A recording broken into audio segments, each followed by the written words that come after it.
Saraswatim Vyasam Tato Jayam Udirayet Nashtaprayeshu Abhadreshu Nityam Bhagavata Sevaya Bhagavati Uttama Shloke Bhaktir Bhavatir Naistiki Hare Krishna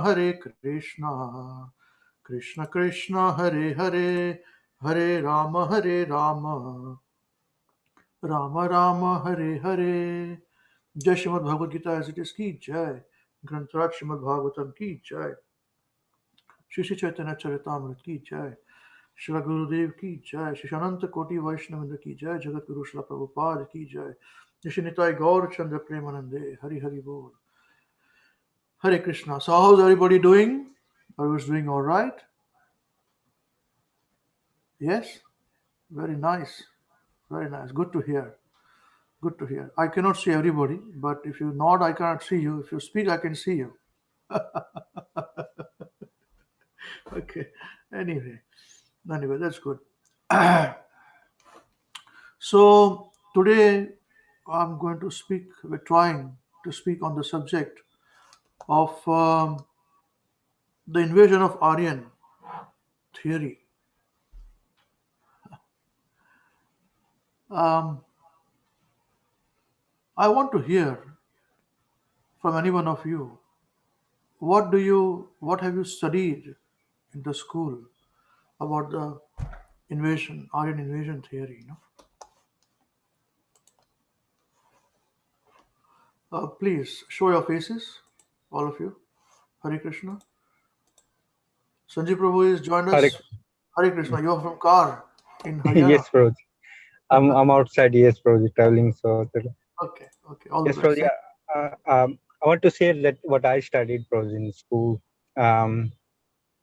They taught us that Aryan came from the Middle Asia, and the original people of India were Dravidians, and they drive them in south, and they invade whole North India, and that's where this fair complexion came, and that sort of theory. It's a long time ago. Yes, bro. Yes. Yes. Yes, that's true. That's quite true, really. Is it the same which all of you had studied? How about Sridhar Prabhu? What about you, Navrata Mataji? Prabhuji, I do not remember my school because I'm not very actually inquisitive during my You school didn't go days. to school because you bunked school, is it? But actually, when I was in universities, actually, we used to have many actually discussion, and I got to know from discussion that the common belief is that, as Sanjay Prabhu also mentioned, that actually Aryans came from the Europe and particularly from German. And that's why they actually relate somehow. This could be just another actually theory by someone, but it's not really authentic. They say that that's how that actually Hitler associated his flag and all that, so the swastika and all that, and that's why they believe they are the actually original Aryans, who later actually migrated to the actually Indian subcontinent. So that's what actually, Okay. What about you, Navrata Mataji? You were teaching. So did you teach all these things? No, Prabhuji. You didn't teach? Didn't No, teach this? Prabhuji. My one is not history. So I don't remember even Prabhuji in the school one. Yeah. History was my pet subject. History was my pet. So Sorry, did you all actually study this? Do you remember studying this? there was something, Prabhuji, but there's a Jew and Naziwad and all, but I don't remember the Dravidians. You don't? Oh, that is the most important actually. Okay.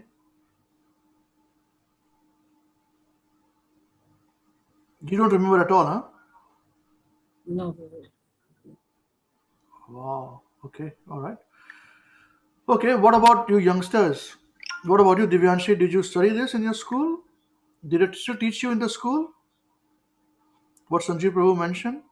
What did they teach you about Aryan So I don't remember particularly being taught about this. I may be wrong because I've heard this term Aryan, but it's always in context of Jews and Hitler that they thought themselves to be the superior race and all of that. But I've never heard of this Aryan invasion theory. I did read up upon it after you sent the message for this class, what it was, but I don't remember being taught this in school.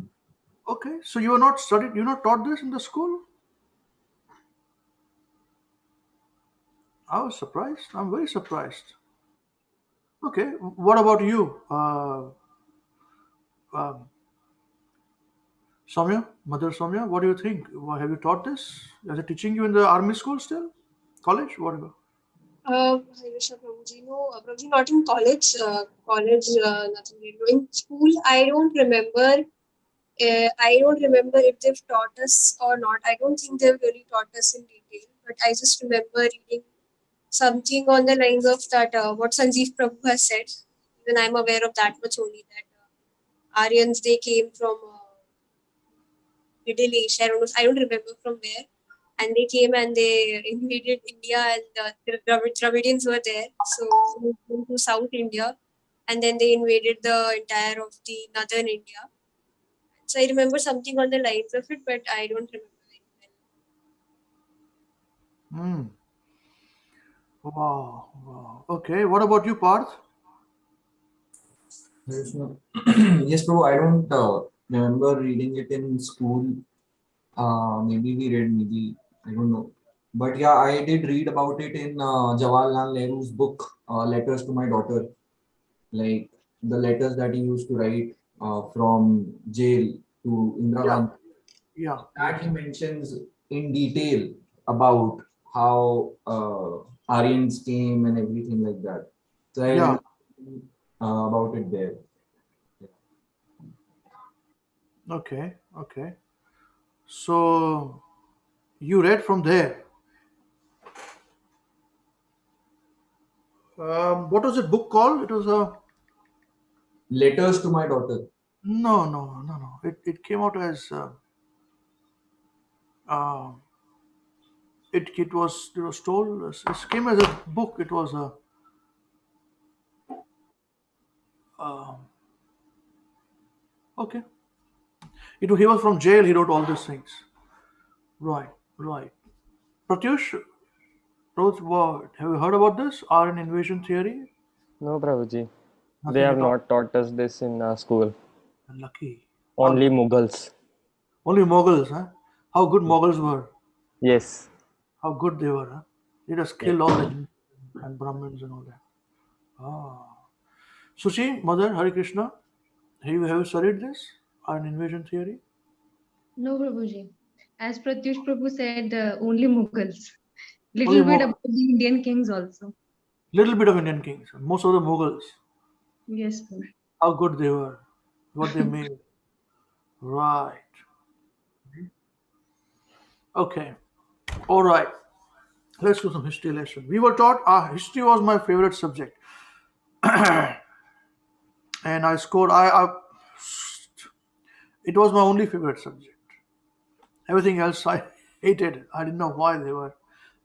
My mom still yesterday, me and her, we both were laughing so much. We spoke for about 3 hours. And she was so laughing. Now you do all these classes and all that. She was telling me all this education you're doing in Krishna consciousness, but you were so, I used to be always scared about your results and all this. I said, yeah, mom. You know, but I was to surprise is how is it such a big difference? How you were, what you are now. I said, it changed from my college days. The moment I got into my degrees, my degree college, I was different, totally different. And my post graduation was super. Without studying, I did my post graduation. Can you believe this? People study very hard for post graduation, but it was my not my it was my interest. Marketing was my interest. So I hardly had to study. I'm telling you seriously. I hardly had to study, and it was like, oh, easy, no problem. And I got my MBA. And in that post graduation, we had mathematics, which I dreaded all the time, always failed or whatever it is. They pushed me to pass throughout my school. It was called econometrics. Anyone heard about this subject called econometrics? Mathematics and economics to put together, it is a combination of two demons. It's a Maharakshas. And everybody fails in the econometrics. All big stalwarts fail. Yeah, I passed like this. Easy. Because it was in MBA in marketing, so it's easy, no problem. But I failed in one subject. They made me fail in one subject, consumer psychology. And I got furious. Of course, I had not studied, but I never studied in my MBA. You know, I was so furious. I went to the professor. I said, "How dare?" I told her actually, I failed in your subject." So yeah, I said, "How can I fail?" This is what I told her. So these are my words. I cannot fail. I said, "This is my pet subject, consumer psychology. How can you fail me?" She said, "But you should have come and spoken to me before, and I would have changed." I said, what do you mean before? You would have passed me or what? No, but how did you fail me? He said, "Now what can I do?" I said, "I cannot fail." And next time, I moved to next grade and I finished the exams also easily. No problem to pass through it. Easy. So before all this happened, this ferocious, I was not so ferocious in my school, and history was my pet subject, and I learned this. And as Sanjeev Prabhu correctly mentioned, that Aryans came from Europe and Russia. They came into India, they ruled India, and they pushed the natives to the South India. Natives were black in color, they were dark complexions, excuse me, and they were called Dravidians. So Aryans and Dravidians. And all the North Indians are fair complexions. So that's why you're from Aryans. And all North Indians will be very proud about it. Yes, proud about this. So I studied and I got good marks, good grades, no problem. Uh, I My mother was a history professor. She was MA in history. She taught history at different levels. Taught exactly the same thing. I This is Sanskrit came by with Germany and all that. This one Sanskrit language came. Russians and all they spoke same language. And I came to New Zealand, and as soon as I stepped into New Zealand, where I stayed, everybody pounced on me. All the students of history and theology, they say India means theology, land of religion. So explain to me, tell me about religion and all those things. So I would rattle down. I remember distinctly this theory of Aryan invasion. And once I finished with somebody, I would finish my discussion with that person. The next day, somebody else would come, their friends or relatives. So, Aryan invasion, you're from India. I'm a student of theology. Can you explain to me more about India and how did the culture and the religion and all that? So again, explain theory of Aryan invasion. Till the time, I was also searching for answers for life when I came to Srila Prabhupada's books, which I had studied before. And in Prabhupada's books, Prabhupada screams to say there was only one king, one kingdom ruling the whole earth, and the ruler was a king from India, and the capital was in the Prastha, or Hastinapur. That was the capital of the whole world. I said, "Wow, this man has got guts." I thought first like that. He's speaking like this, and I heard him give classes in the West. He would speak like this. He said every countryman around the world would give um, uh, monthly or yearly contributions to the king in India for protection. And this is how the rule was a Vedic rule throughout the world. I said, "Wow." So I've spoken about these things in bits and pieces with you guys, in the past. So I thought it's a good idea to have it in a complete whole. So understand this. It may repeat it. Some points may be repeated, but it's very important. So I thought, first of all, before I become Krishna conscious, I need to get it proved whether Prabhupada speaking is truth or not. Because history taught me something else, and I got good marks for it from my university and schools. My mother taught this because she was a professor of history, I mean, and all my relatives, friends, everybody, wife, everybody learned this way that Aryans invaded, ruled, were outsiders. Even the Indian freedom fighters, I had read them also. They said the same thing. Lokmanya Tilak from Maharashtra, the great freedom fighter, he said the same thing. He said in the Rig Veda, I remember reading this particular notes about him, what he said, and it remained with me after so many years. He said the in the Rig Veda it is mentioned the way the sun rises. These are not reason. Sun doesn't rise like this in India, so it must be in European countries. This is what he wrote. Must be. And I was intrigued as a young student. He wrote the word must be. And he emphasized upon it as truth. Not that it is. He has not seen it, but must be. So we must have come from Germany and all that. Okay, that's when we found out about Adolf Hitler, and he used the word Aryan, superiority of Aryan race, and he made swastika, use a swastika. So all this was there. So first thing for me was I want to believe. No, you have got a system that I want to believe. Just prove me this somehow. So I started my research. Internet was very new at the time. And whatever I could figure out, search out, I did searching. I remember I got the books which we read last time online. The books were from World Vedic Heritage from Dr. P. N. Oak. I did not read it, the reference of that. Found about this. Then Proof of Vedic Culture's Global Existence by by Stephen Knapp, is a devotee. I read from Searching for Vedic India by Devamrita Swami from ISKCON. And when the book came out, I first bought it. It was $80 book. I bought first book from in New Zealand because I wanted to know this is what I want. This was my thing. This is the thing, you know.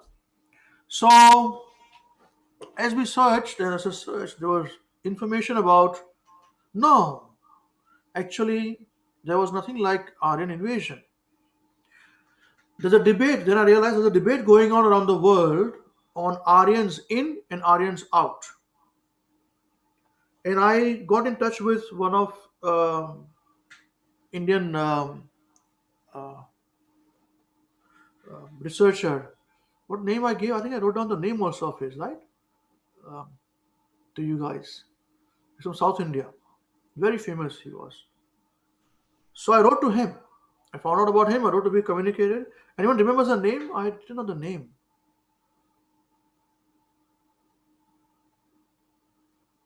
Anyway.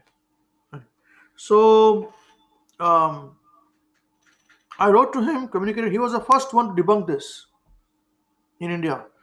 And more, it came in the newspaper. And in Indian newspaper, I mean, every newspaper at the time was biased as well. So I was pretty intrigued when I read about him, where he said that this Aryan invasion theory is a myth. It was not true. It was done by British to um, rule India. He was one of the first ones. So, and he would give seminars and lectures and all those things, and it came at the time in the public domain. I remember that name. So, after many years in New Zealand, then I started to write to him, communicate with him. And although he was such a big man, he still communicated with me on this, this point. So, we had to come to the point about how India has been cheated. Even the word India is not India, is alien to us. Every country has a name which they have given. This India name is not even given by us, for goodness sake. Constitution of India, can you search somebody please? Parth, are you there? Search out the Constitution of India. It gives two names for the country. Right? One is India, one is Bharat. Am I right? Just confirm this for me. Yeah, yeah. I've not Recently, read it, yes. but I've heard this. The two names for India. Indian Bharat, yeah. India and Bharat. Bharatiya Samvidhan. Yeah. Bharatiya Samvidhan. The two names for this, India and Bharat. Now, this is where Prabhupada screamed in the lectures to say that the word Hindu is also alien. And this was shocking. There is no word like Hindu in the Vedas. So, imagine a person who does not know his name. Name is given, which is a wrong name. His religion, which is given, is a wrong religion. Wrong name. His history is wrong history. What are we doing? I could not believe. I was in total shock and furious.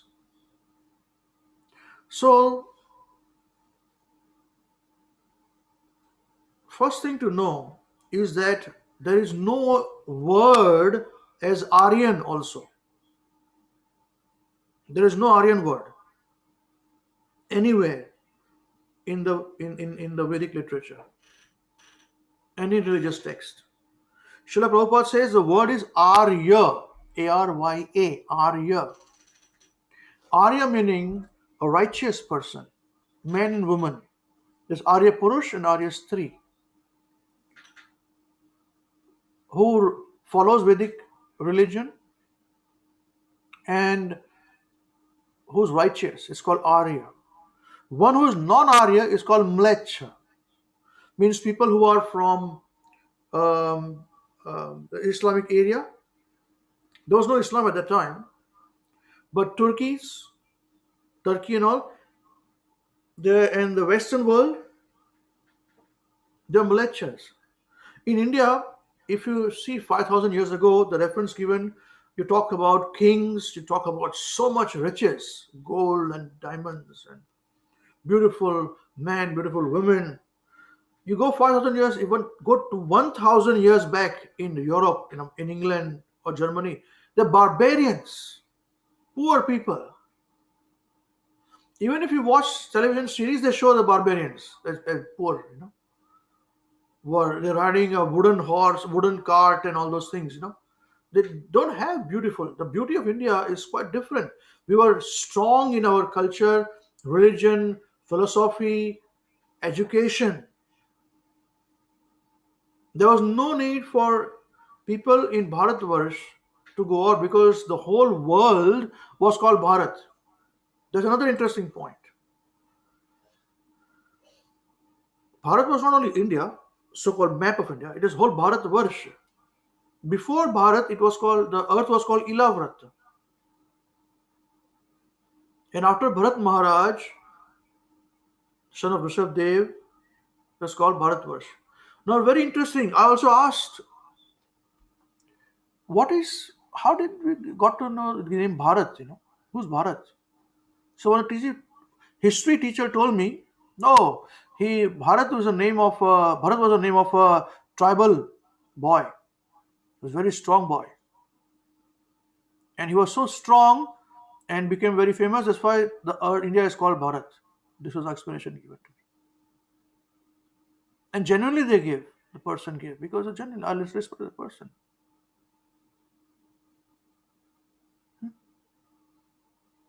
Bhagavatam talks about what they spoke about was the son of Dushmanta and Shakuntala. Dushyanta nahi, Dushmanta. Sanskrit is Dushmanta. But we call it Dushyant. It's Dushmanta. The son of Dushyant and Shakuntala, Dushman Shakuntala, is Bharat. So Bharat Maharaj, who used to count the lion's teeth. So many of them think that from him the name Bharat came Bharat. But no. Actually, the name Bharat from Srimad Bhagavatam talks about it is from the son of Rishabh Dev. And Rishabh Dev is the one who is the Tirthankar of Jain religion, So these are all interwoven. Unless and until one devotee here, I heard him say that before Srila Prabhupada, one big scholar, I think it was with my Guru Maharaj only, he was referring to my Guru Maharaj only. His name is Mahavishnu Goswami Maharaj, saying that this big authority from India, scholar, he said only Prabhupada, after meeting Prabhupada, we can understand all fits together nicely. What is India? What is Bharat? Where the name came from? What is religion? What different religions? Who are demigods? All these things fits very nicely. So that is how I got to know that there is no even word called Aryan. It was Arya. There is no word India. Let's come to that. The very famous river Sindhu. People living on this side of Sindhu, after the Kurukshetra war, when people died, millions of them died, and then the Vedic Empire collapsed slowly. Kali Yuga prevailed. It was predicted it's going to happen. The Himalayas, as you see, would not look like it. It was mentioned there. Himalaya also will look different in Kali Yuga.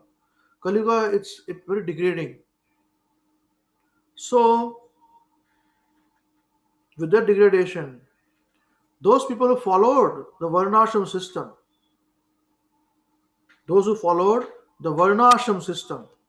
were moved and lived in the tract of land compressed on this side of Sindhu River.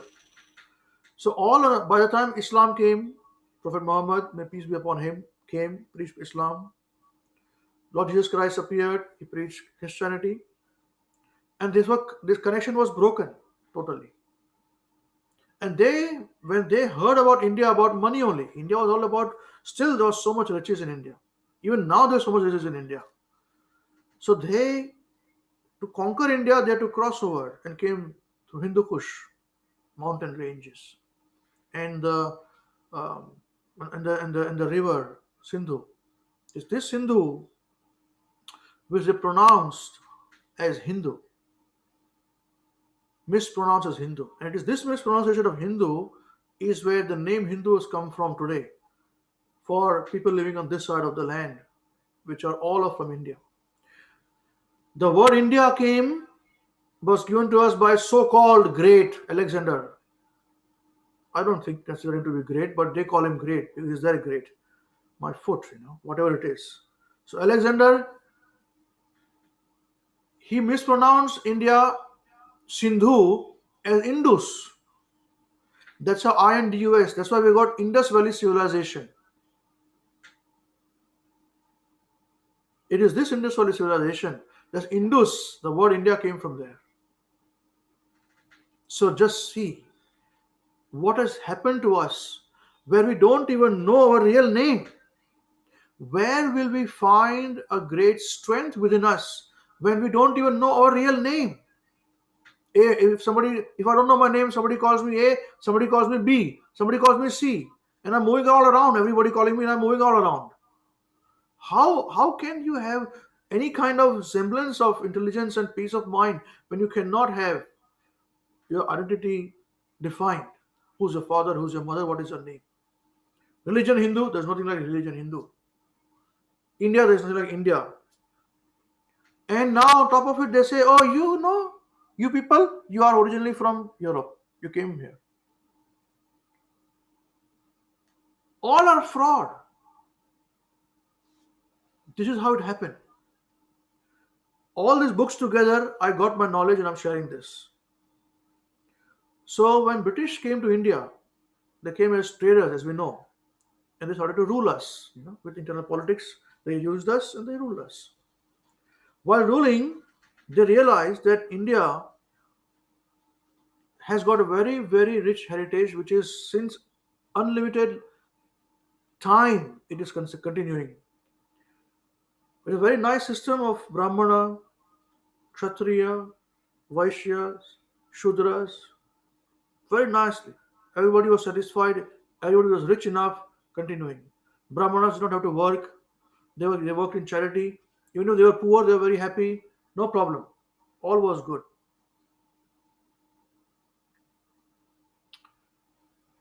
When the British came, they tried to learn from Spanish who conquered Mexico. Yeah. Parallel to India is Mexico. You see the map. It is mentioned as a very, very famous empire at the time. Peru, Mexico, Indus, they also were very, very strong, in their mathematics, astrological calculations, Incas, and all those things. So what they did was to rule over those people, they burned. This is a fact. Check out yourself. They burned their religious books, destroyed their religious books, destroyed their culture, destroyed their language. So local language was destroyed, and they all speak now Spanish. So Brazil, Mexico, they all speak Spanish language. Their religion, shamanism, whatever is, it's shameful. They don't follow them.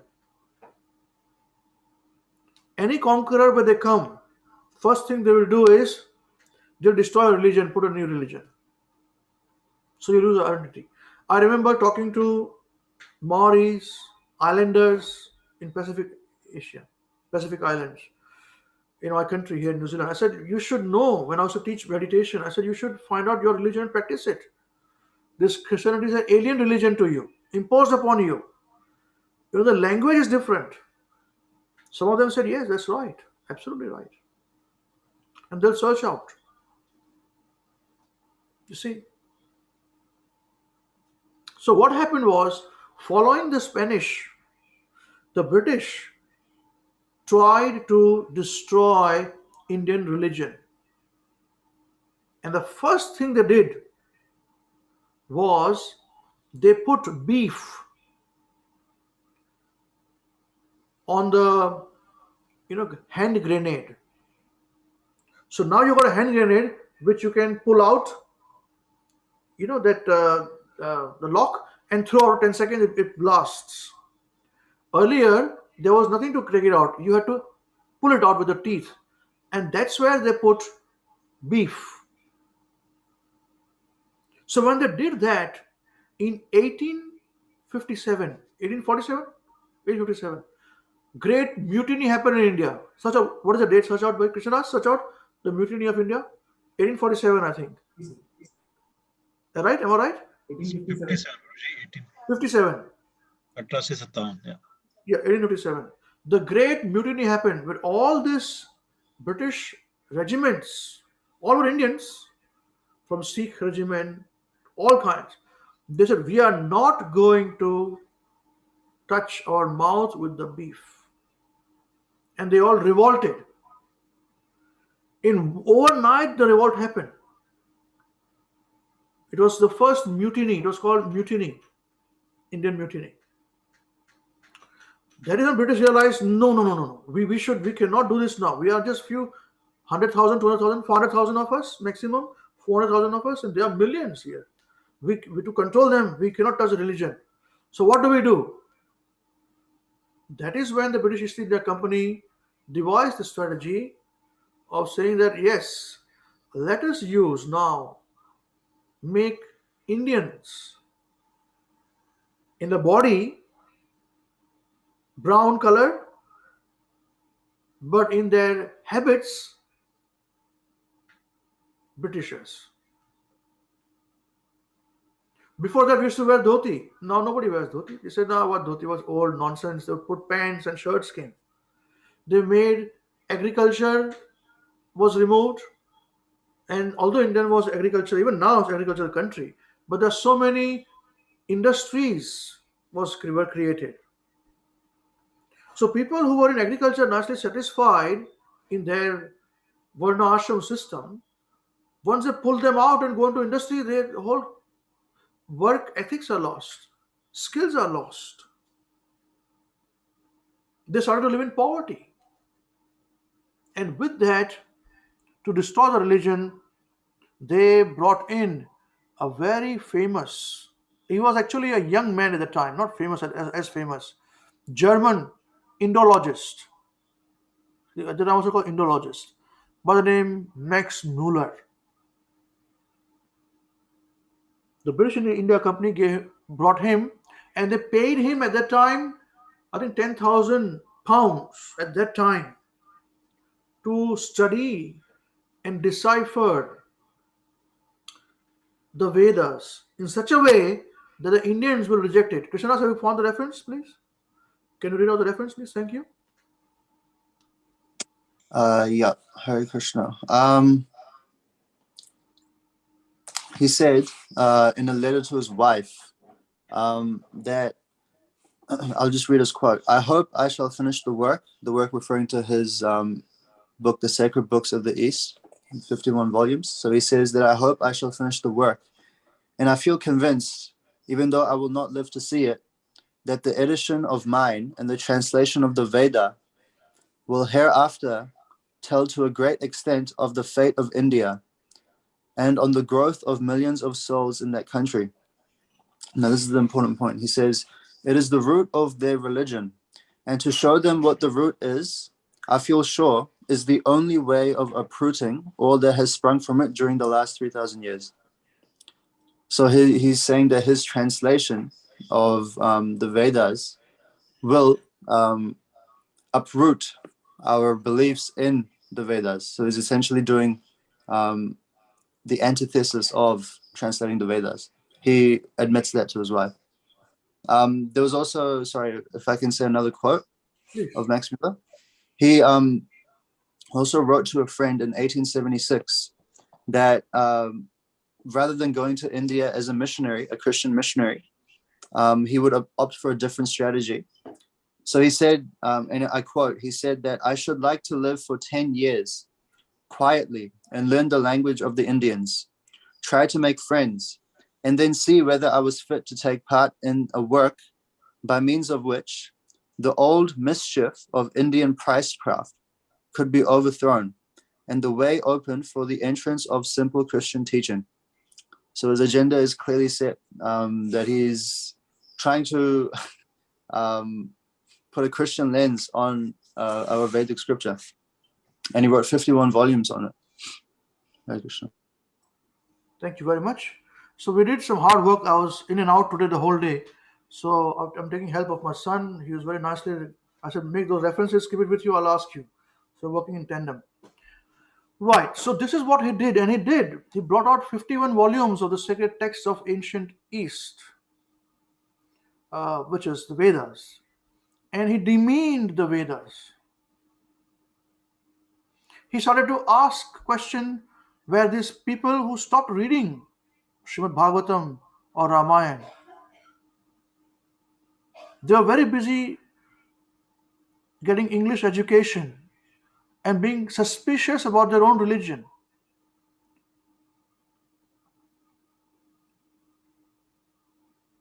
Now, there's a reference of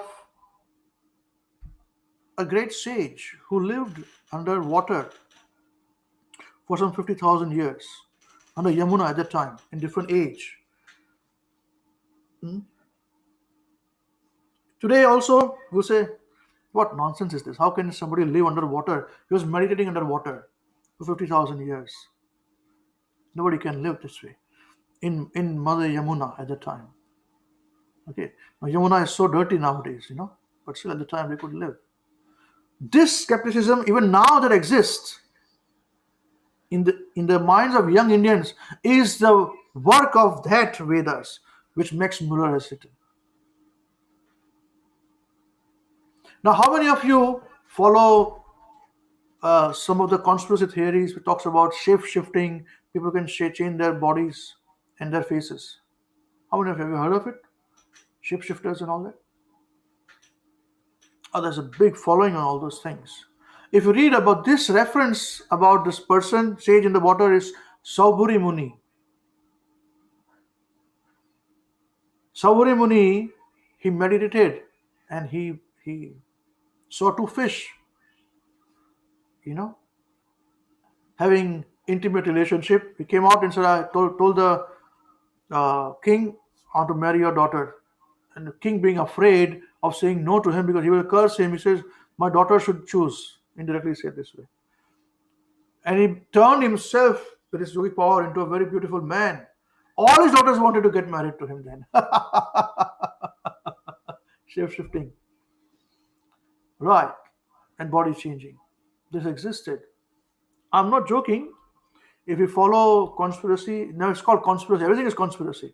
Whatever is not straight up is conspiracy. It's hearsay. Right? How dare they? Do you know something? How many of you try homeopathic medicine? Have you tried it, homeopathy? Yeah. They say homeopathy is not readily acceptable medicine. You know this? It's a hearsay medicine. Not really. There are, I know, no medicines for allopathy on basic things of human body. But for everything there is in homeopathy and Ayurveda also. How dare they? Let's continue with this. So, this Max Muller, he coined the concept of Aryan invasion. He says before Aryans, nobody was, they were all black people, dark people, uneducated, South Indians, uneducated, unintelligent. Give me a break, you know. And all these people came from Europe, from Germany, from Russia, and they pushed this behind. They conquered. Right. Krishna, what's a reference about archaeological reference from the American? There is no reference of this of any invasion.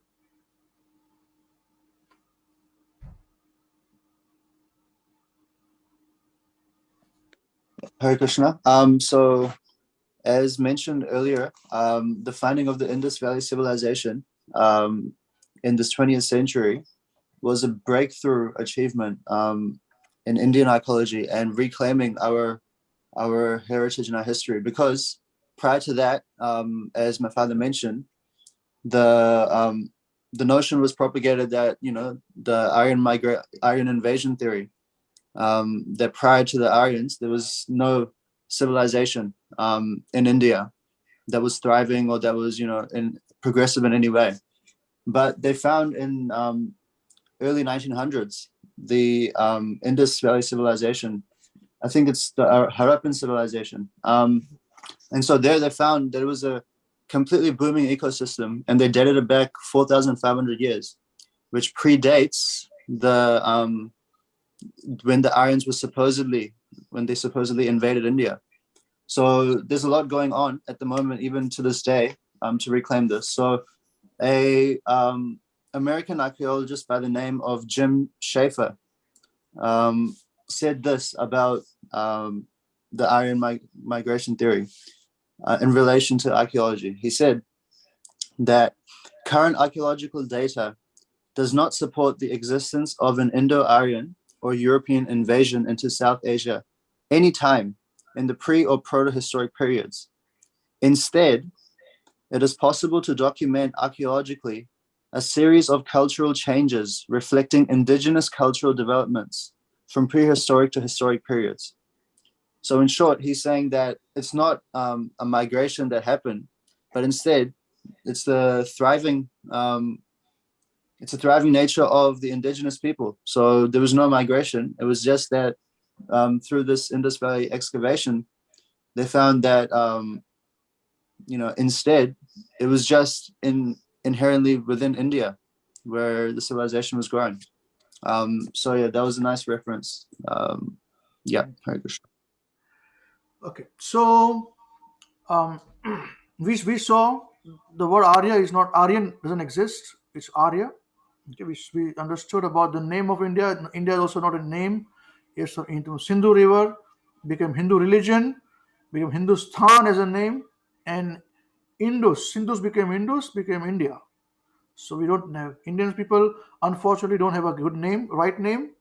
Unfortunately, they don't have a religion of their own, and unfortunately, they have been told and taught wrong about who they are. This is a fact, because in the Bhagavad Gita, Krishna says to Arjuna, if you fight and win the war, you will have the kingdom of the whole earth unparalleled to the heavenly kingdom. He did not say about India only. Lord Ram was a king of the whole earth, not just only one place. Yudhishthir Maharaj reigned the whole earth, not only one place of India. All our scriptures talk about the whole earth. They don't talk about only a small geographical area. They speak in the terms of the whole world. Remember this. They're not lying. Not all of them cannot lie like this. Shouldn't lie like this. Now, so this is how the Indians have been systematically changed their thinking, their habits to become looking like Indians but acting like British. Now we got our language, which we are using the British language also, which is English. Doesn't matter. We are Indians. We are devotees basically. We're not Indians. We're not British. We're not American. We are nobody. We are spirit souls. But truth is truth, and Vedic culture came from India. Right. Now I'll tell you about something. Here in New Zealand, in the temple, I found a Russian man, and I started to talk to him. He said, "Yes, I do believe that there's Russian Vedas." You will not believe this.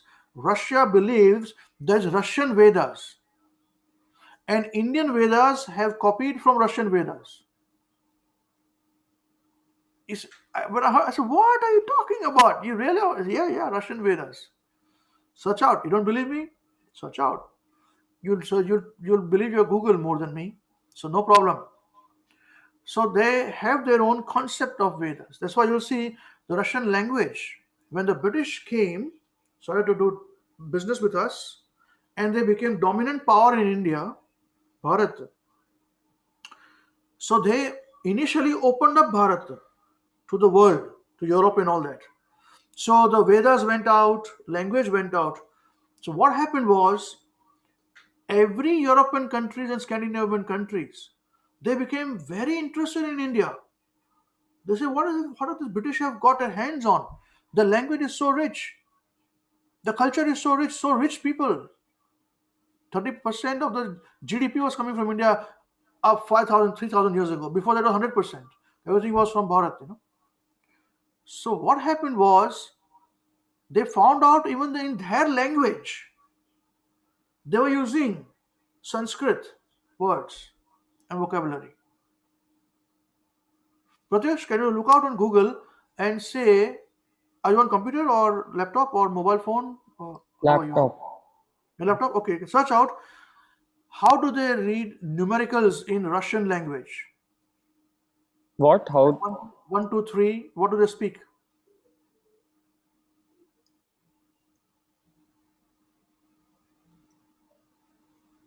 What is 1 in Russian language? Wait. 1 is Adin. Adin. 2, Wait. Wait. Dvi, 3. This is how they speak. 1, 2, 3. 1, 2, 3. What do they speak? Brother. What is the name of brother in Russia? What is brother in Russian language? Slav language? Brother?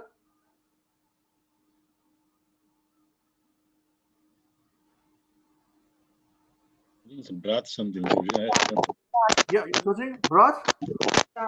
Right? It is brat. And what is in Sanskrit, brother? Brata. Brata. Same thing. Okay.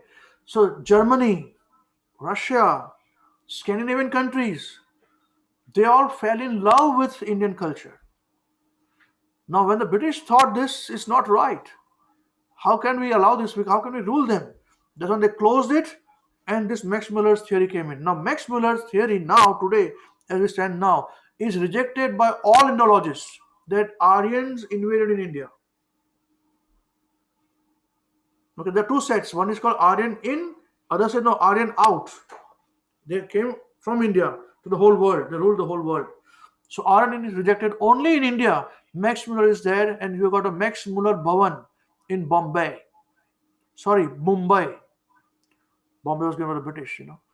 There's Max Muller Bhavan. Search out Max Muller. Krishna's going to search out Max Muller Bhavan. Prabhuji, it is in Pune. Max Muller Bhavan. Pune. What does Yes. it show? What is it about? There are courses also. Yeah, in India. What they teach you, right? They're teaching. And what are they teaching? History?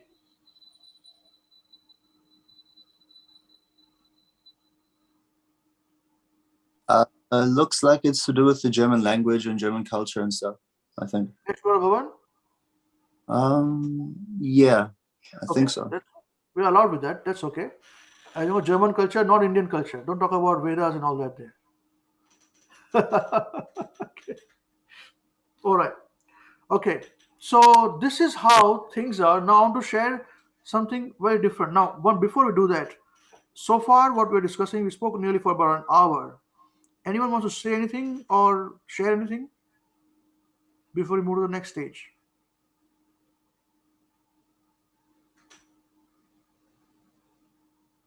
I came actually, Prabhuji, across one interesting video where actually, the name Bharat and India, I think somebody filed actually case in Supreme Court to get rid of India name.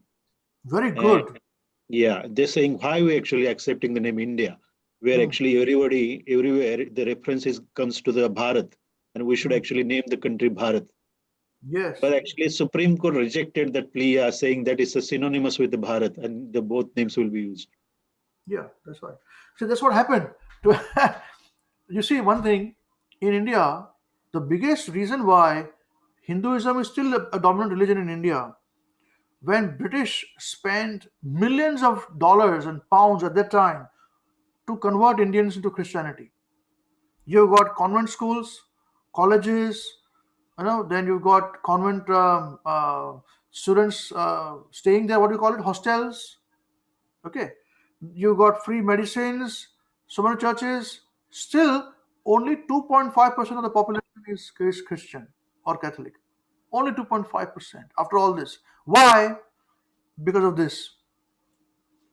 For a Hindu, misnorm that we've got, the name, as well as the religion, as well as the belief that all are gods. Ganesha, Shiva, Indra, all are gods. 33 million gods. So when somebody comes and says, Jesus Christ is God, yes, of course. We say, of course, he's also God. You respect him, of course, respect him. So they respect him. They say, no, he is only God. So yes, of course, he is only God. But Shiva worshipper will say Shiva is only God, no problem. So even if you chant Vasudev, Namaha, he chants nicely, but he remembers Shiva in his mind.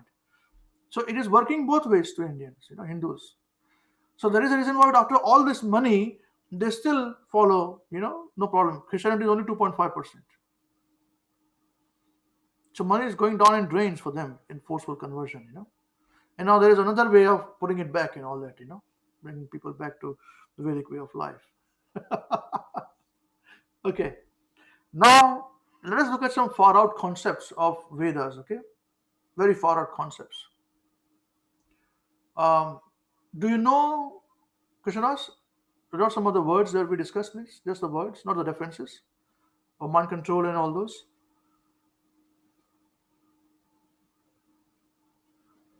Yeah, there was altering the environment, then telepathy.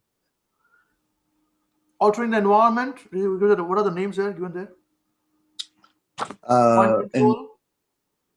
Yeah, and then there was telepathic hypnosis as well. Yeah. Just give me 1 second.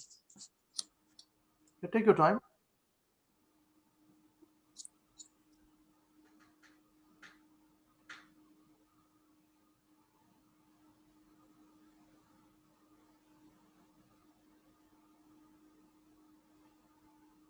Okay, I'll give the reference. It was mostly to do with like psychic things, Yeah. So yeah, as I mentioned, telepathy, hypnosis, and environment altering as well. Those are the three main. See, what happened is these are all words which are relevant today. They firmly believe in this. What happened is Srimad Bhagavatam 4th canto. There is the pastimes of Dhruv Maharaj. Dhruv Maharaj is the same person whom Krishna Vishnu gave appearance and blessed him. When he became the king, he went and he wanted to subdue some of the rulers who were sort of anti-Vedas, mlechas, but they were more of fallen Kshatriyas, from Tibet area. China, Tibet, reference given there of that area. Okay. So when he had a superior army, and when he went there to fight with him, he actually saw that suddenly the sky turned red and blood started to fall from the sky. He saw that snakes were hissing, big snakes from the sky. The lightning striking, thunder, all bad omens were there, started to show. And he became so frightened. He said, something is wrong. He came back with his army, although he was superior. He came back with his army and he went back to his counselors who were great sages, Vedic sages. So they said, these are nothing. This is all mind altering techniques and mind control techniques, and also environmental control techniques adopted by these asuras who are living in this area. So we'll give you some mantras. They chanted the Vaishnava mantras on it. Go back there and you will disperse this and you can win. And that's what he did. He went back to that area and he chanted the Vaishnava. They did the same thing again. So whole thing came in front of him. And this is the truth, all this lightning and pus and blood and all this Rakshasa faces, Rakshasas, and with his mantras, he started to shoot bow and arrows and he could defeat them straight away. Now this could be a very fancy idea. Right, Do you know this? That this is also adopted as a war technique? Techniques of war? Are you aware about this? You don't know. So we are very simple people. What about you, Parth? Have you heard about this? Techniques of war? Mind-altering technology? No? What? Why don't you search out in Google? Just search out and said, US embassy closes in what is it? What is it? That Spanish country which is opposite USA? Cuba. Sorry? Cuba. Cuba. Yeah. Search out, please. US embassy closes in Cuba. Here it comes. Here it come. Yeah. Can you read, please? Any one article? So the embassy closed in 1961. No, now. This is now. Because of some mysterious illness. Due to mysterious illness. Illness subsequently known as Havana syndrome. Yes, Havana syndrome. Read something about this, please. Okay. Havana syndrome, should I Google it?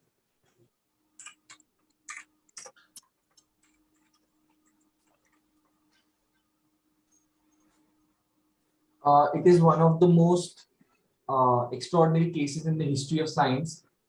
The mating cells of insects were mistaken for a sonic weapon that led to a major diplomatic row. Since August 2017, the world media has been absorbed in the attack on diplomats from the American and Canadian embassies in Cuba.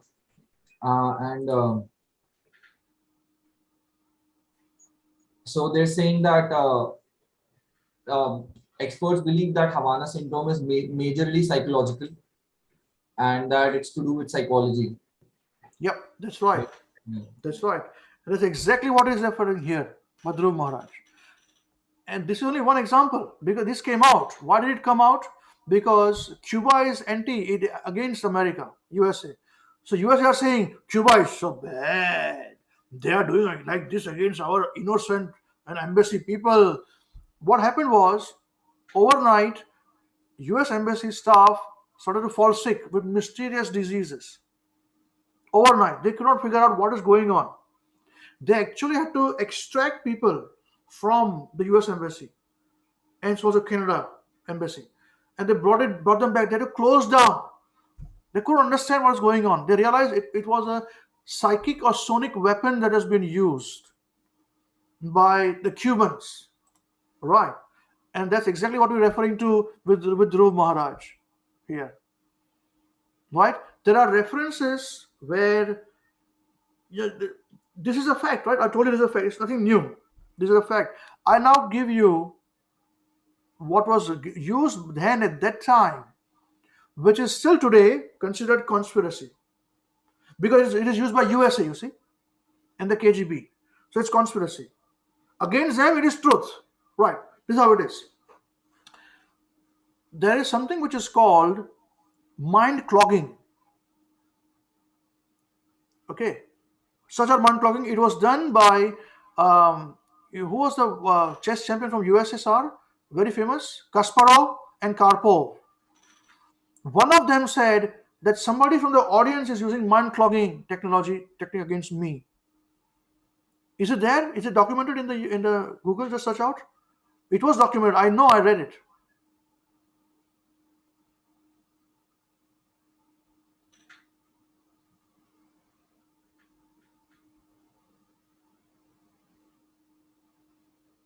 Mind clogging technology weapon. Yeah, Gary Kasparov, Yes. 1978, I think.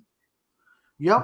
But he said this. He said he was in record to say somebody used it against me during the World Championship.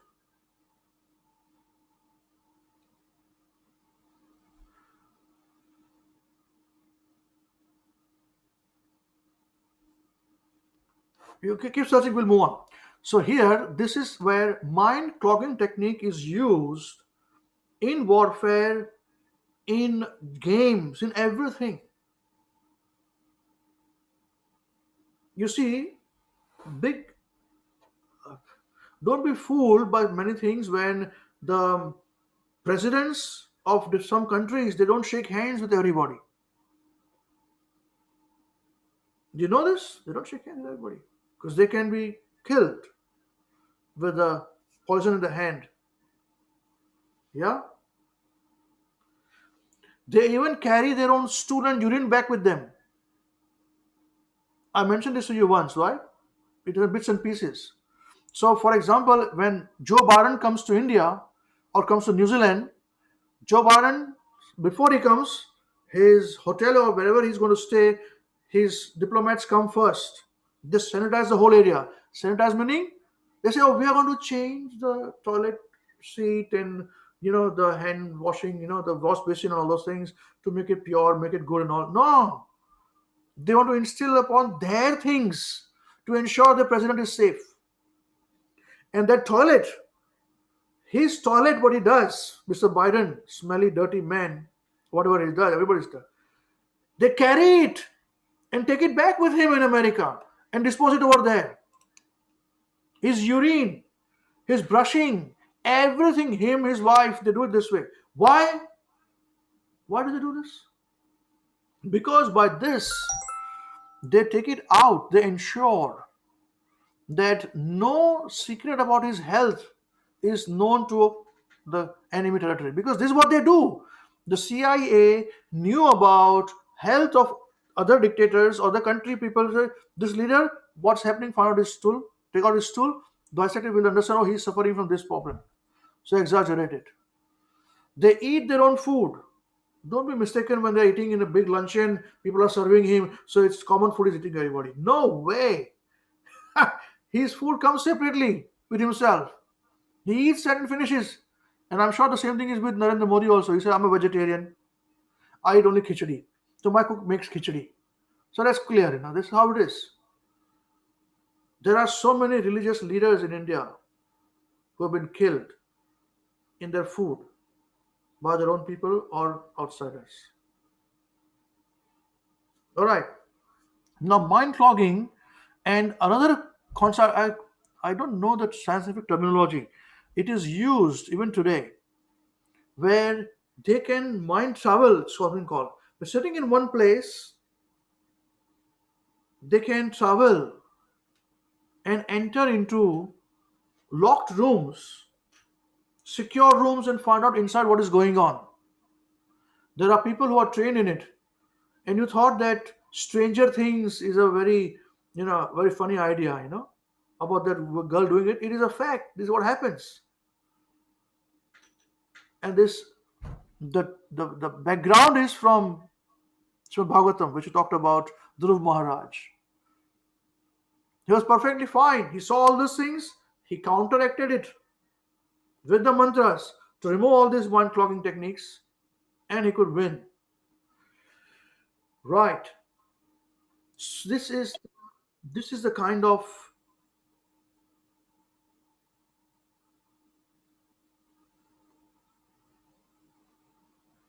civilization we're talking about. It doesn't come up just like that. It takes years and years for it to develop. Do you know that many times to remove an opponent, they um, send a woman who can drink poison but is not killed by poison. You heard about this? And this is very easily prevalent in India.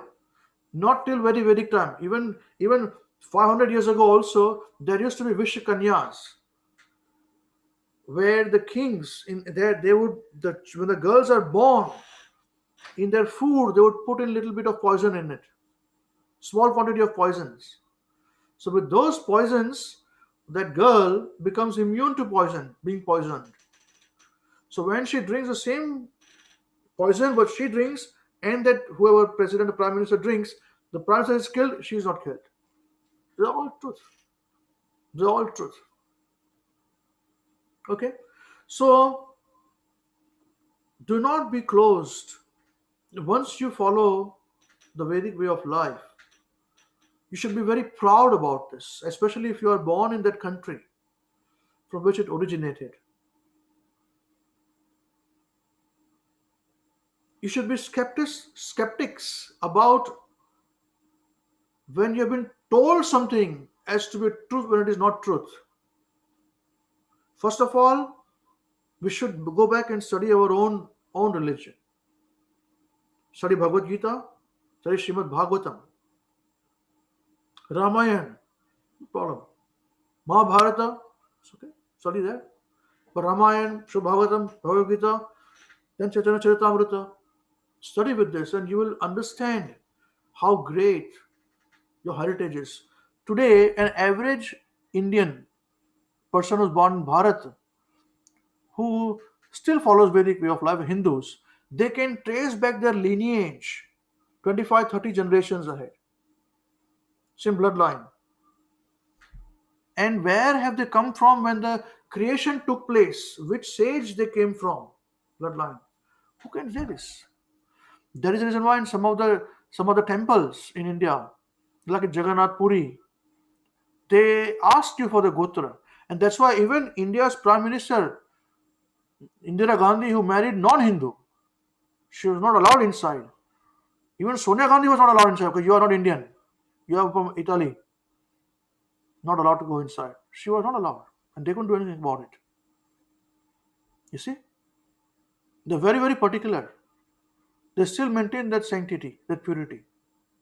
So, Aryan invasion, there's nothing like Aryan invasion. There's nothing like Aryan. We discussed that point. Okay, let's summarize now.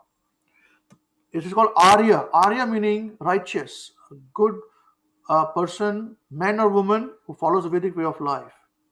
Non-Aryas are Malechas, Yavanas. Those who are from the Muslim area were called Yavanas, that area. Sorry, not Muslim, but Turkey in that area. Before that also is called Yavana Desh. Okay. We saw that the name India is also a non, it's an alien name. We understood original name, everything is coming from Sindhu River with Hindu religion, and the name India from Indus has come. Okay. So India also has got two names as India and Bharat. Prefer Bharat if you can, better. Okay. Then we saw that so many current so-called unconventional techniques which were used in warfare, which is conventional then, yeah, which are even used now with sonic weapons, sonic warfare, all these were used in the Vedic times also. I think I had spoken a great deal about the Sanskrit names in other religion. Yeah, we spoke about I'm just quickly revising this point again in this particular class. We said about Vatica. The Pope lives in Vatican, Vatican, which is a small name misnomer for Vatica. A great sage lives in Vatica. Sita lived in Vatica. Ashok Vatica in Ramayana. Okay, we saw that in the Vedic way, in the Vedic culture, you can burn incense sticks when you're worshiping the deity. In Christianity, also in Catholicism, they burn incense, but they don't use incense stick. They put incense in one container, and they bowl the container like this, to the Pope. We know this, that in the Vedic culture, when a great sage comes to your home, you wash his feet, with water, and Pope's feet are washed. We know that in the Vedic culture, there's circumambulation of any important place. Means parikrama is called parikrama, right? In Islam, in Mecca, they do the same circumambulation. They never do this anywhere else. Okay, only do in Mecca, right? We also understood that whenever you go to the altar, inside the altar, even at home, if you want to maintain the standard, you can, for men, for women it's a different thing, but men should wear unstitched clothes, so the robes, unstitched clothes, to go into the altar. All right, which is a fact. It happens even now. The same thing is done in Makkah. They wear different clothes. They take their shower and they go and wear white clothes and they circumambulate. Okay, right. Then the word Makkah by itself is an old name for Makheshwar. We discussed that point as well in the past. Yeah, we saw about so many countries' names have got Sanskrit origins. Like Italy has got Italy, Italy. E means that place, Tali means at the end. We also discussed about how Italy has got close relationship with Ram Navami, with Lord Ram, where they unearth Lord Ram's sculptures in the houses underneath it. Okay. We also have seen that Lord Ram Navami Day is the actually Independence Day of Italy, Formation Day of Italy, of 400 and something BC, 467 BC or something like that. Then we also discussed about how Vishnu deities were found and excavated in Russia by the Moscow Times. Yeah, and it was fairly recent. This was fairly recent actually. Let me see if I can do this. It was there.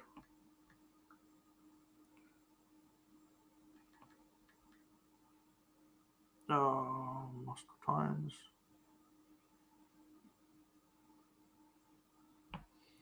Right. We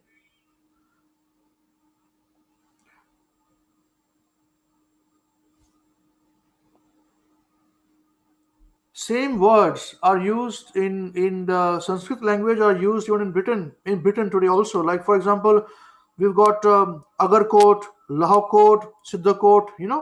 You've got the same name as Chalkot, Health Court, North Court, exactly the same thing.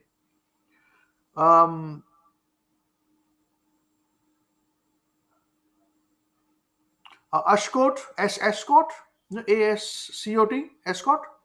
It is a chance sport, where the name Ascot comes from the Sanskrit word called Ashwakot, city of horses. It's a horse race escort. So many. I mean, get the names any country, and we can tell you that also with it. The language spoken is all the same. Sanskrit today is accepted as the oldest language in the world, and from Sanskrit, all different languages have been born. So the purpose of my discussion here, and more we can keep discussing. I can talk about Scandinavia, so many things in Germany, so many things, which have got to, and even their statues, the fountain has got Lord Shiva there. I can give the reference also if you want to with it, So very recently from Russia, they found out, they excavated a Vishnu deity. It was there in Moscow Times, this news. news item. So what else? What else? Just make sure that all of you, when you are sorting your um, Krishna consciousness, you should be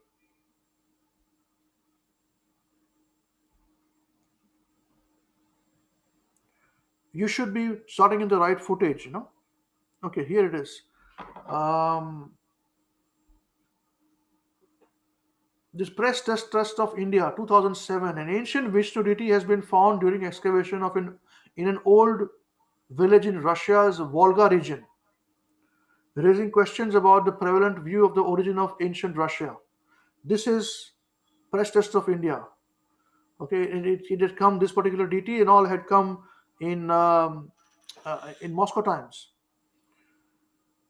So it says the deity found in Sataraya, Sataraya, old Maina village, dates back 70th century AD. This village is in Sataraya, Maina village is in Ulyanovsk, Ulyanovsk region, highly populated city 1700 years ago, much older than Kiev, so far believed to be the mother of all Russian cities. Vishnu, if you want, I've got the photo of Vishnu deity also. I can send it to you in our intermediate level. Let me just send it to you now. Oh, well. Let me just put everything. So, if you care to find, you will find so many things to prove with it, so many things to go with it, and somewhere we are not fundamentalists, but it is always very better to appreciate what we've got and do not demean the Vedic culture. This is the whole purpose of my having this discussion today. Hope there is you guys have learned something. I've given it information in bits and pieces in the past, but I wanted to give it to you guys in full. Okay, thank you. The floor is open for any questions or discussions. Hare Krishna.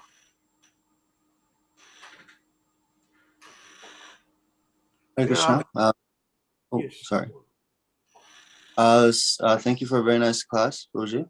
I was just wondering if you knew about when you mentioned about Italy and Lord Ram, the connection there, about even the Greek gods that are, Yes. even they're synonymous with our, Hindu gods as well. So Yeah. there's, people say Poseidon is Lord Shiva, and even I think Pan, is Lord Krishna. It's very, very similar in the way that they portray the Greek gods, in the way that the our own deities are also portrayed. So there's a lot of similarities across the board.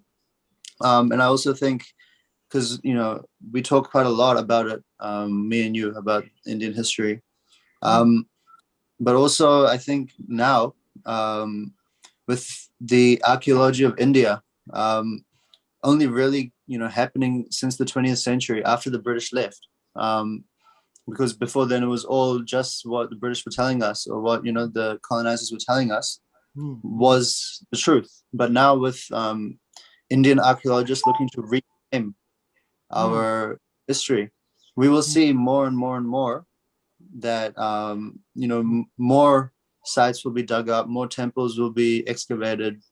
Our history will slowly start to become more apparent, and hopefully the whitewashing that's happened over the last hundreds of years will start to unravel itself.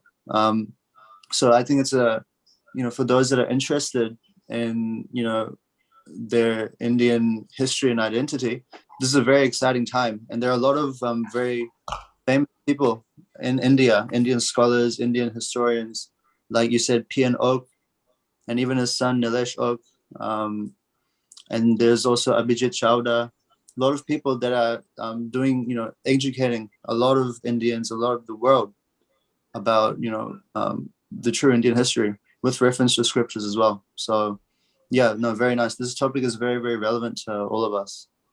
Hare Krishna. Hare Krishna. Yes, yes. Yes. When Dr. P.N. Oak was banned by Indira Gandhi government during emergency, he was banned for saying all this, stirring up all these things. You're the first one to start the Teja Mahal concept, of Taj Mahal. It's a Teja Mahal.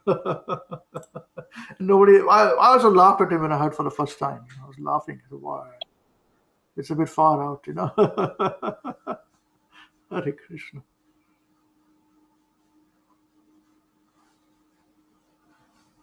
One thing you must do is that there's one problem which we Indians have. We've got an inferiority complex of the skin. Dare you do this? There you have it. When there are non-Indians who are devotees of Vishnu, Krishna, welcome them. Don't become the slaves. They tell me, I've seen it. Everybody wants to take a selfie with them. And they say, we are so sick of it. How can they respect you when you don't respect yourself? How? You tell me one thing. How can they respect you when you don't respect yourself? If somebody is coming, you are born in that religion. Why can't we be transcendently proud? We are not proud. Transcendently proud. We're satisfied with where we are. And welcome everybody. Share the knowledge. There is a purpose of Hare Krishna weekend with all of you. Remember my words. Don't be slaves of skin. So the worst thing you can ever do to yourself is it's a slap on the culture you're following.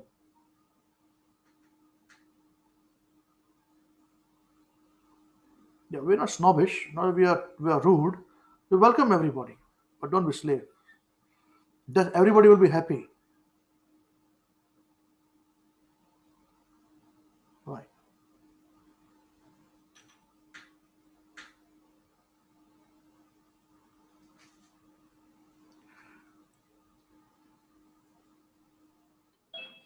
Hare Krishna, Jai devotees. So I was also thinking that, when we were children, and I remember this distinctly, that we have a lot of festivals and we have a lot of rituals and, things that we have to do. And I don't know about this, Krishna, that's your generation, but at our time we used to ask questions and why are we doing this? Why do we do this fast, or why do we not do this, or why do we have to not eat this in this day, or why are we celebrating this? So the elders, they used to give us the answers for it. And some of the questions, maybe the answers were not so satisfying. And as Prabhuji rightly pointed out, we were born to be very skeptical about our own, rituals and everything like that. This is just suspicious and this is just superstition and this and that and all that. And I feel that Srila Prabhupada's contribution in that area has been really, really immense, because one thing is, after reading Srila Prabhupada's books, is that you cannot have any question that is not answered. So, all those questions that we had, which were not answered, definitely got answered by reading Srila Prabhupada's books. And there is a reason behind everything that was done, or every ritual, or everything like that. And I also remember in school, we were an English medium school, but we were not a convent school. So when I was sent to school, my mother, I distinctly remember saying that, there were a lot of choices. There were some convent schools there, and then there were English medium schools, which were not teaching you the convent, the Christian culture or whatever like that. So they had chosen to send us to that school. And I remember there also that there was this, by some teachers, there was a push to rationalize or to scientifically explain why we're doing things. So, you're having, you have a lot of, how do I say? Like, you have a lot of sweets and fried food and everything during Diwali. So you have that, and that's because it's winter season, so you can digest it.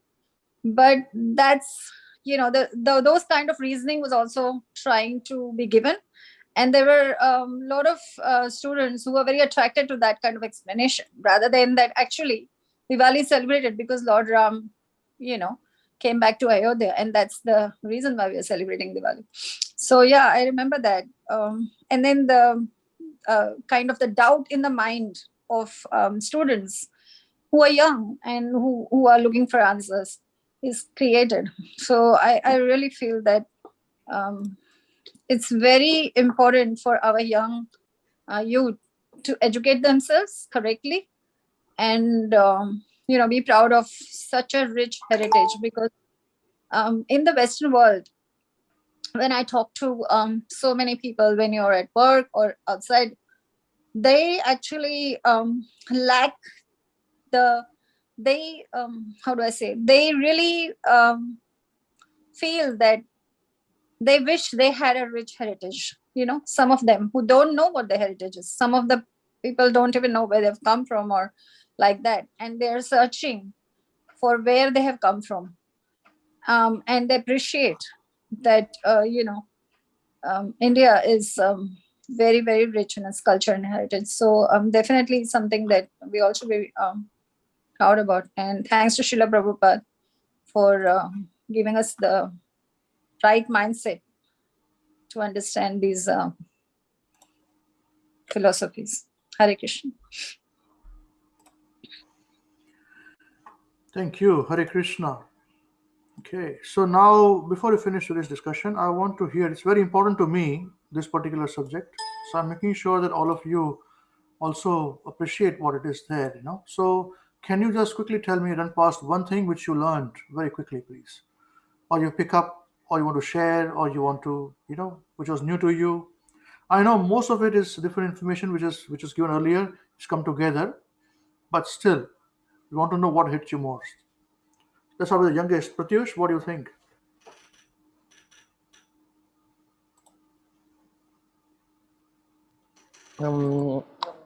I think that this that Indian history has been misinterpreted from a long time. We have been reading wrong history of India, and we need to know the true history of India that we are not studying in a school. We need the reinterprets our books again. That Aryan invasion theory is wrong. We are the India name was not belonging to us. It is an alien name. Our country name was first Bharat. That we have to change.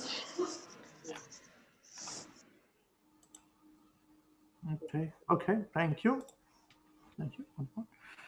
Right. Even the Prime Minister did not know. He wrote a big book on it. God save India, They say God save the king, he said God save India,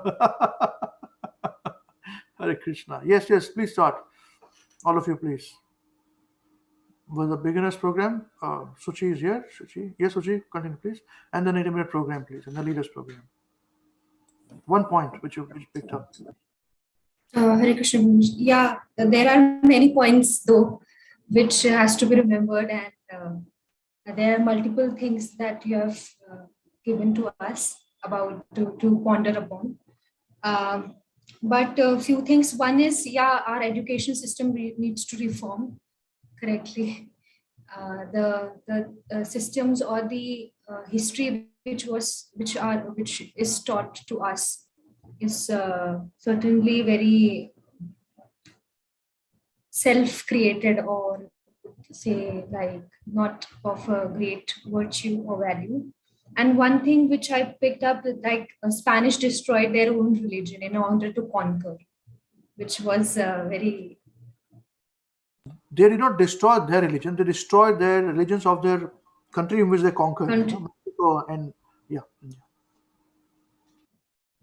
And Russian believes that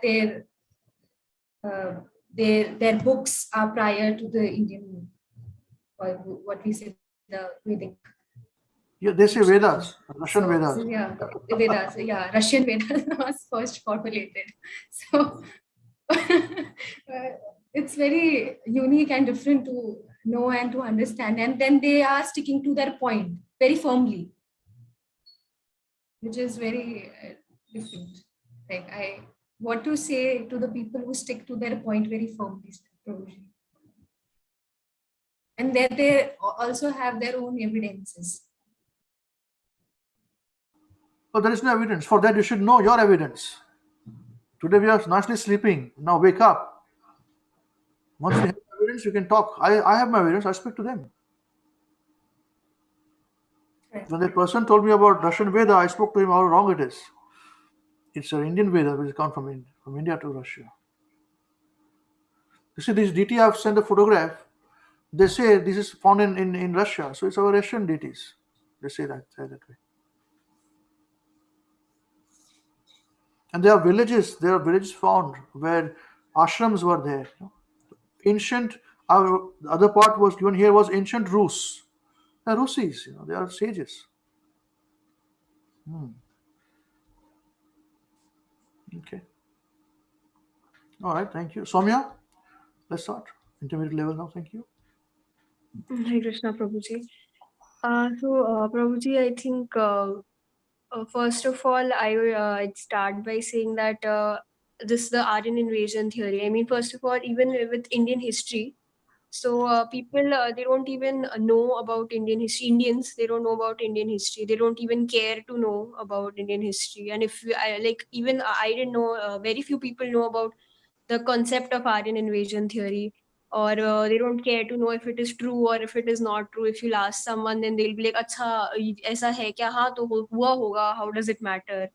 So that is very prevalent, and for like the Britishers. One point that actually you said that the Britishers, they brought Max Muller, and so he came and he studied, and he was appointed to decipher the Indian Vedas in such a way that the Indians would reject it. And he deciphered it, and then the Indians, they believed whatever he said, and they just rejected it outrightly. So another point that you said, that yes, Indians, they have an, even today we see that Indians are having a kind of inferiority complex with respect to the color of skin. And I don't know why, but it is very easy for Indians to reject our own culture and just agree to whatever the Westerns are saying. We see it very prevalent even today. People think that following Western culture is very cool, and Indian culture is very boring and very old fashioned.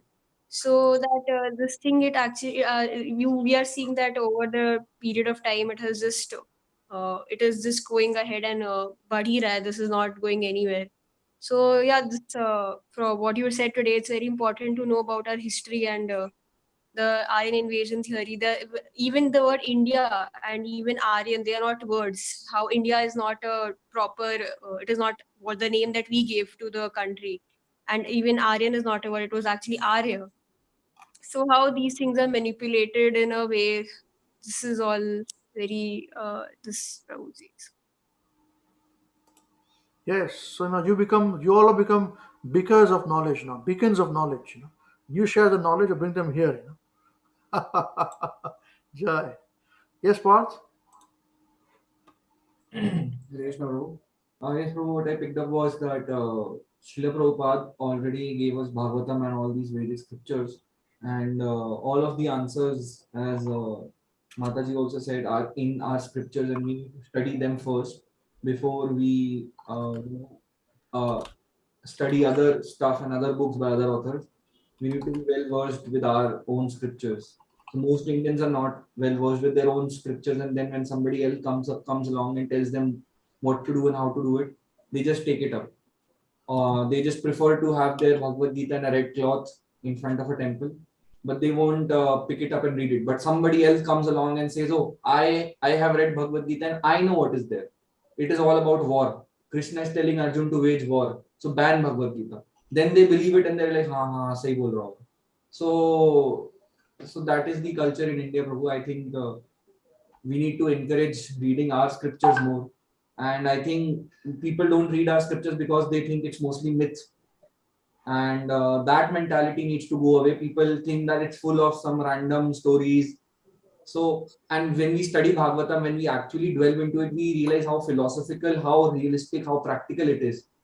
So, yeah, Prabhu, I think that message needs to go out, that our scriptures are very practical. They're not some ancient lullabies or some stories or some mythological stories like Greek or Egyptian or something like that. So it's very practical. Yes, Prabhu. Yes, I would- very good. You all become the ambassadors of this knowledge, you know. Why not? Why not? You say, I know, and you give them knowledge. Whatever you know, you speak. That's it. You don't speak anything more. If you don't know, so I'll find out and let you know. Thank you very much. That's what I do. That's exactly how I do. You know. So yeah, wonderful. We've got great hopes from you youngsters, all of you. Be proud. Yes, Divyanshi mother. Yes, thank you, Shubhamji. Actually, a lot of points that I had to say were covered by Soumya Mataji. But I would say that it was so interesting to me. I did not even know much about this Aryan Invasion theory.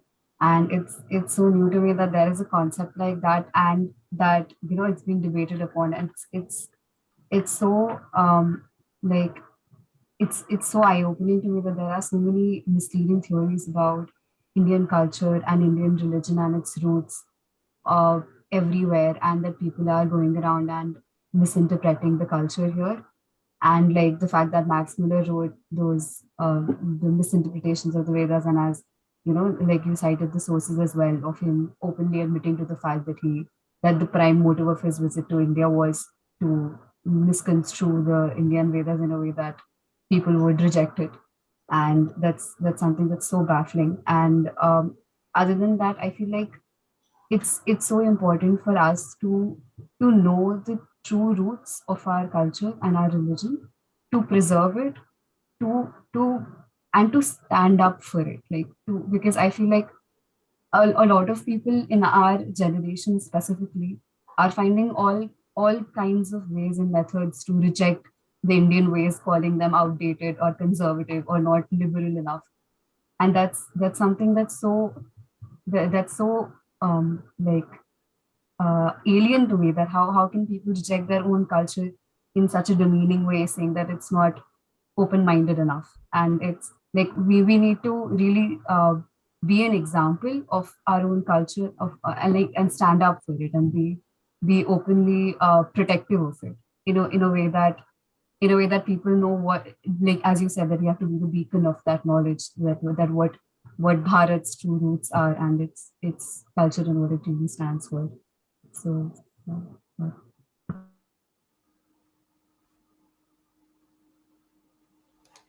Okay, perfect. And for that, knowledge from Bhagavad Gita, Srimad Bhagavatam is very important.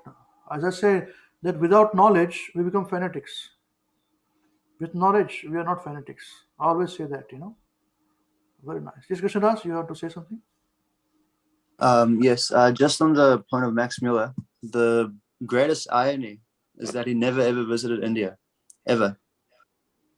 So he wrote all 51 volumes about the Vedas, but he never set foot in India. So I just thought that was extreme. Like, So that, working you know. online, What was that, bro? working online. Yeah. So that's where learning from someone who never even visited our country. So yeah, that was just very honored.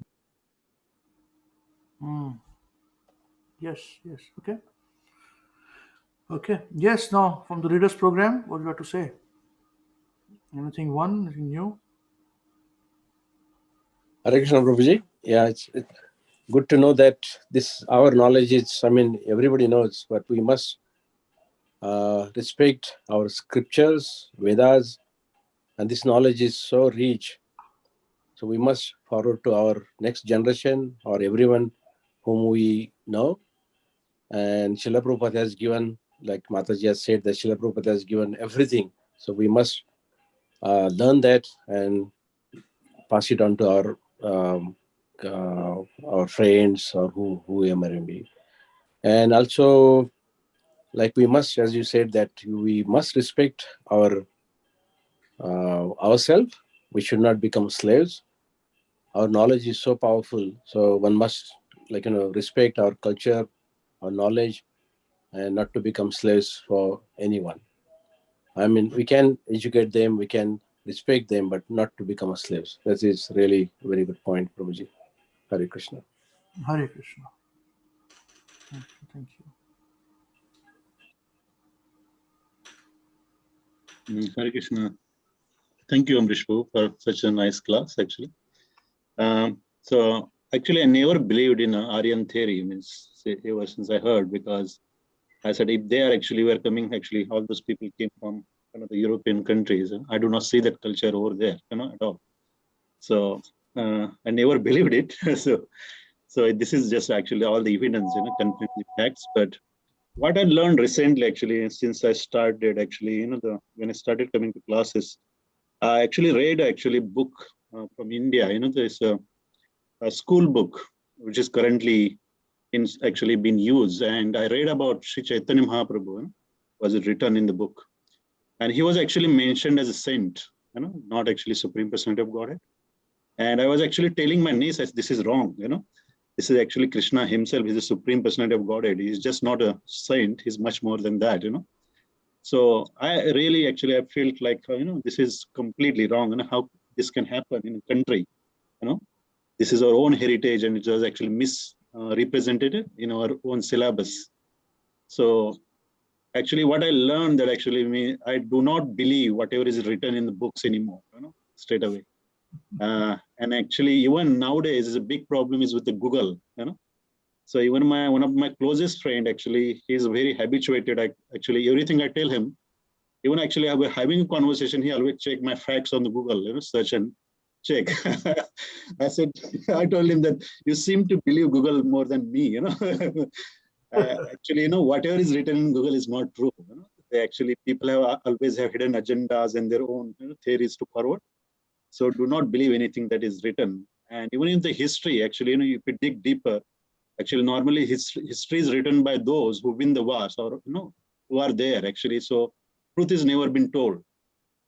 So actually, we should not accept this blind, And one of the things, actually, when Srila Prabhupada always, actually, he always put emphasis is actually verifying, the source of the knowledge, whether it's a bona fide, whether it's authentic, So actually, this is a great learning to do. And even if you think like for even devotees, like devotees are preaching, but they have much broader role to play in coming days. Actually, they need to actually get into the mainstream and try to get this knowledge in educational system. So, everybody get rightly educated. So that is going to be a big challenge in coming days because, most of the actually human psychology is very interesting, how one can be conditioned, to believe the false information. So we have been brainwashed, as Krishna Samarpan, Krishna Prabhu said, for hundreds of years, and it's very hard to come out of that. But I think, yeah, it is really important topic, Prabhuji, what you presented. Actually, when you hear, it just boils your blood, how we have been actually exploited so many years.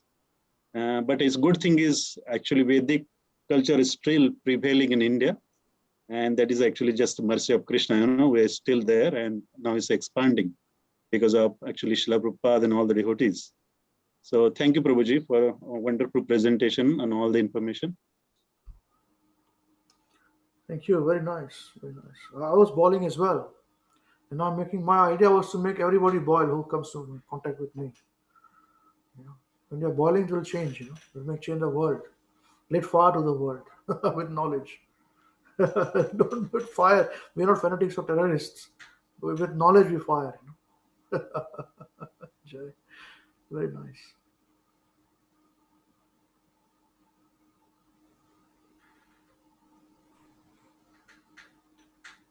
Hare Krishna Prabhuji. Thank you for your nice class today, and it's a very nice topic.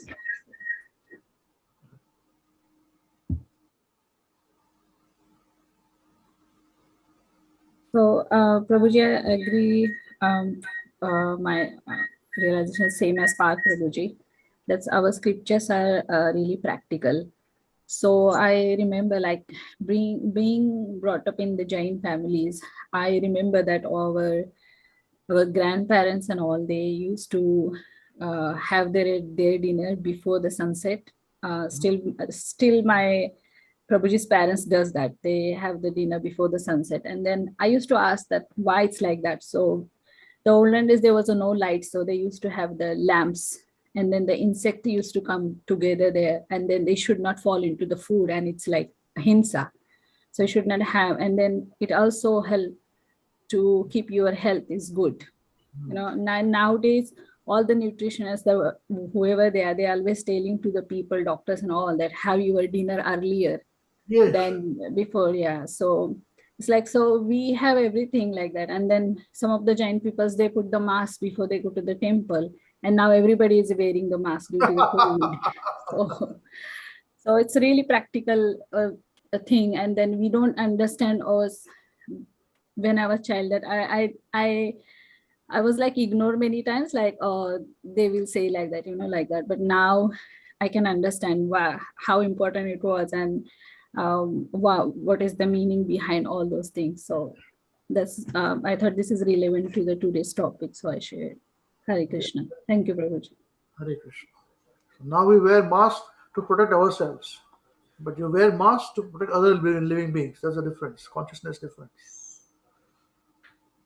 Yes, nice. Okay. Okay, can Sanjay Prabhu speak, or you're traveling, Prabhuji?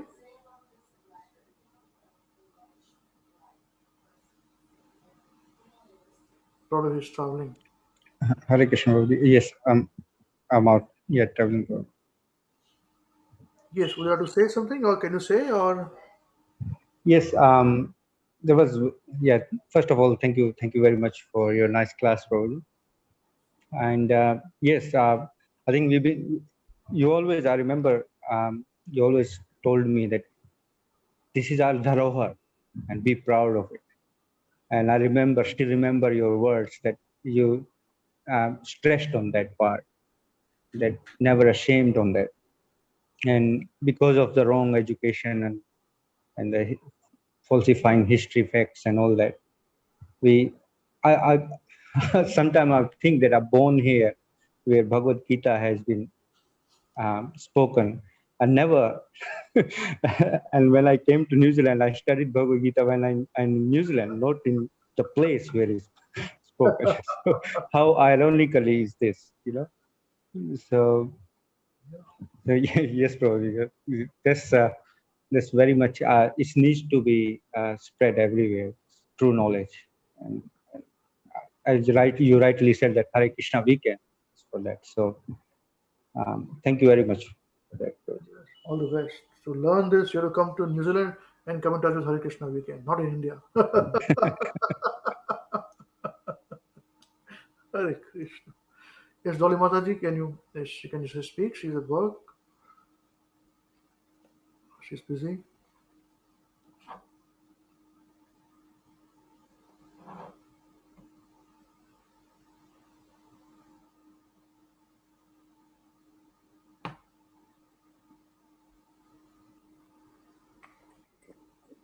Hare Krishna, Prabhuji. Oh, sorry, I'm traveling, Prabhuji. Can I only listen? That's okay, no problem. Okay, so I think we completed everyone. Everyone has got a chance to speak? Right, all right. Okay, so we'll complete. Any questions anyone has got? I don't think everything is covered quite elaborately now. Now, next week, we will have a self-realization program. So you've got 1 week to prepare.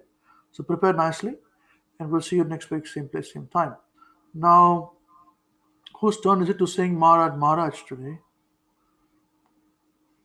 Is it Navina's turn?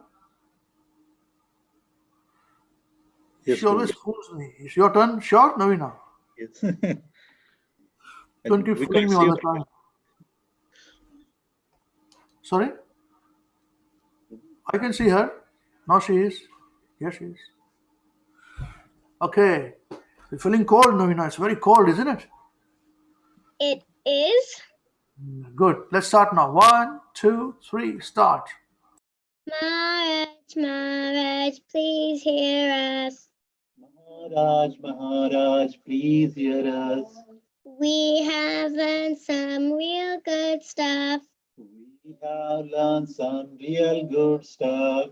Maharaj, we have learned one thing. Maharaj, we have learned one thing. And today for you we will sing. For you we will sing. If our room is clean, If our room is clean, then our mind is clean. then our mind is clean. If our mind is clean, Mind is clean. We can do anything. We can do anything. If a room is dirty, If a room is dirty, then so are we. then so are we. And if we are dirty, And if we are dirty, we're not happy. we're not happy. Wasting time Wasting time is the greatest crime, is the greatest crime. because wasted time Because wasted time means a wasted mind. means a wasted mind. So best use your time So please use your time when you're in your prime, when you're in your prime. and your whole life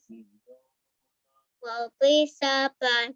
Please sublime. If your wealth is gone, If your wealth is gone, then there's nothing wrong.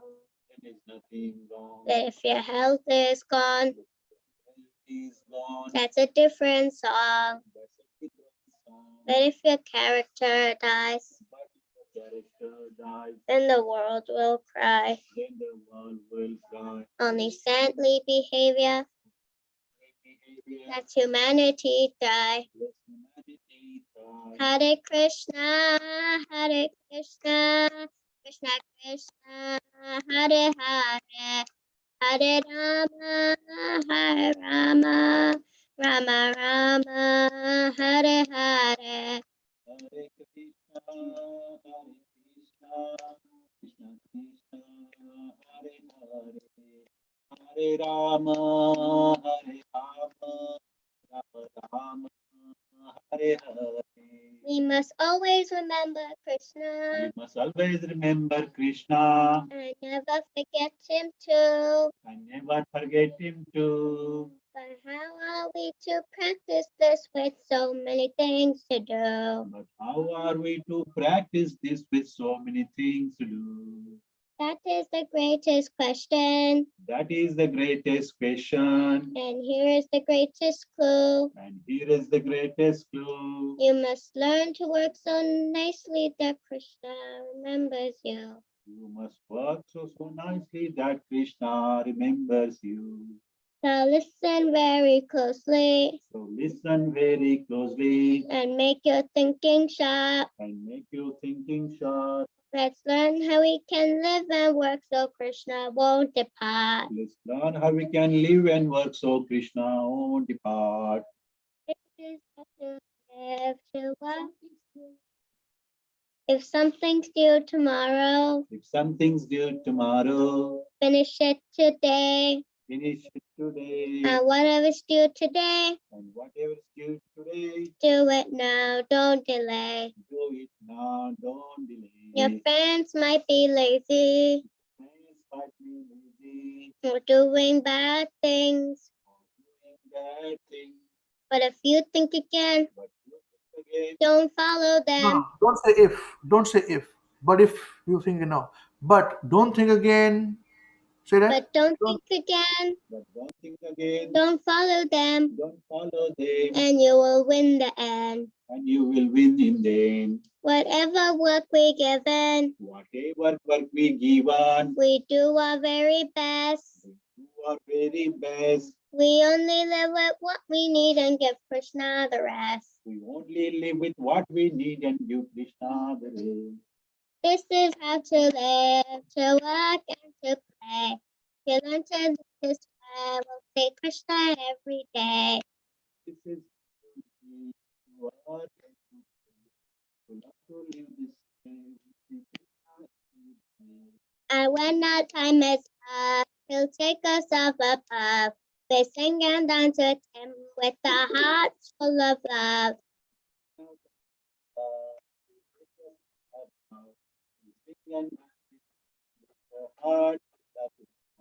To chant Krishna's name, his glories and his fame is the only way this world you can ever become sane.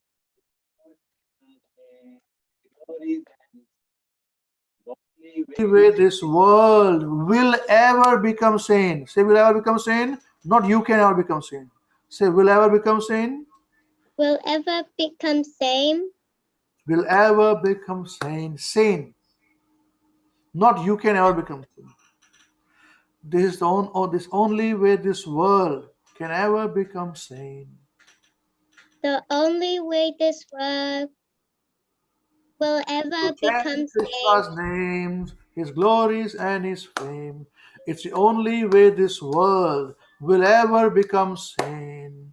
Now please ask this greatest question Ask this greatest question and find this greatest clue. and find greatest clue. You can only remember Krishna You can only remember Krishna if Krishna remembers you. if Krishna remembers you. Hare Krishna, Hare Krishna, Krishna Krishna, Hare Hare, Hare Rama, Hare Rama, Rama Rama, Hare Hare.